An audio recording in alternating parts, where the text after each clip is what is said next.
Hello అండి, అందరికీ నమస్తే. Welcome to our channel teacher tax. మనం యూడేస్ ప్లస్లో ట్రాన్స్ఫర్ సర్టిఫికేట్ మాడ్యూల్లోకి వెళ్ళి ఒక విద్యార్థికి టీసీ ఇష్యూ చేయడం, అదేవిధంగా డ్రాప్ అవుట్ చేయడం, ఈ విధమైనవి చేస్తే మనకి ఒక రకమైన ఎర్రర్ అనేది అయితే రావడం జరుగుతుంది. ఆ యొక్క ఎర్రర్కి సంబంధించి ఎందుకు వస్తుంది, దానికి సొల్యూషన్ ఏంటనేది ఇప్పుడు చూద్దాం. ఇప్పుడు నేను ట్రాన్స్ఫర్ సర్టిఫికేట్ మాడ్యూల్ ఓపెన్ చేసి నేను ఒక విద్యార్థిని టీసీ ఇవ్వదలుచుకున్నాను. ఇప్పుడు ఇటువంటి ఎర్రర్ అయితే రావడం జరుగుతుంది. నేను ఇప్పుడు ఒక పర్టికులర్ స్టూడెంట్ యొక్క పెన్ నెంబర్ తోటి అయితే సెర్చ్ చేసి ఆ యొక్క స్టూడెంట్ అయితే నేను left school already with TC అనే ఆప్షన్ అయితే ఉపయోగిస్తాను.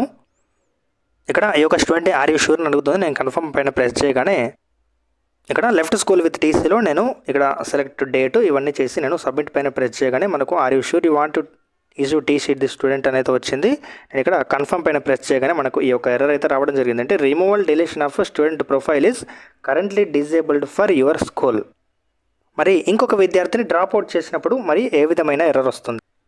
సేమ్ మనకు యాజ్ ఇట్ ఈస్గా ఇదే ఎర్రర్ రావడం జరిగింది. అంటే removal deletion of students profile is currently disabled for your school. మరి ఈ యొక్క ఎర్రర్ వచ్చినప్పుడు ఏం చేయాలంటే మనకి ఇక్కడ డీటెయిల్గా చెప్పడం జరుగుతుంది. మనకు స్టూడెంట్ ప్రొఫైల్ అనేది కరెంట్లీ డిజేబుల్డ్ అయి ఉందంటే మనకి స్టూడెంట్ ప్రొఫైల్ అనేది మనం యాక్టివ్లో ఉండాలంటే మనం చేయాల్సింది ఏంటంటే స్టూడెంట్ యొక్క జనరల్ ప్రొఫైలు, అదేవిధంగా ఎన్రోల్ ప్రొఫైల్, ఈ విధంగా ఆ 3 రకాల ప్రొఫైల్కి సంబంధించి అయితే మనం అప్డేట్ చేసి ఆ ఒక రెడ్ కలర్లో ఉన్న ప్రొఫైల్స్ అన్ని మనం గ్రీన్ కలర్లోకి తెచ్చి మనం ఆ ఫైనల్గా సబ్మిట్ ఓవరాల్గా చేస్తే మనకి ఆ యొక్క స్టూడెంట్ ప్రొఫైల్ అనేది అయితే యాక్టివేట్ అవ్వడం జరుగుతుంది.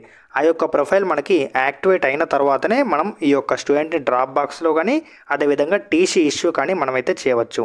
ఓకే, మరి ఇటువంటి మరి స్టూడెంట్ యొక్క ఈ ఫామ్ అప్డేట్ గురించి, అంటే ఈ యొక్క ప్రొఫైల్ అనేది మనం ఎడిట్ చేయాలంటే ఈ యొక్క మనకి ప్రస్తుతం అయితే ఈ యొక్క ఆప్షన్ అయితే మనకి స్కూల్ లాగిన్లో అయితే అందుబాటులో లేదు.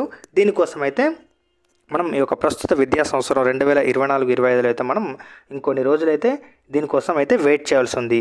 ఓకే, అప్పుడు ఆ యొక్క మనం డీటెయిల్స్ ఎడిట్ చేయడం వచ్చినప్పుడు అయితే నేను ఒక వీడియో చేసి చెప్పడం జరుగుతుంది. మరి దాని తర్వాత అయితే మనకు ప్రొఫైల్ యాక్టివ్ అయిన తర్వాత మనం విద్యార్థికి టీసీ అదేవిధంగా డ్రాప్ అవుట్ అయితే ఇచ్చి మనం డ్రాప్ బాక్స్లో అయితే వేయవచ్చు. అంతవరకు అయితే మనం డ్రాప్ బాక్స్లో అయితే వేయడం అయితే కుదరదు. Okay, thank you.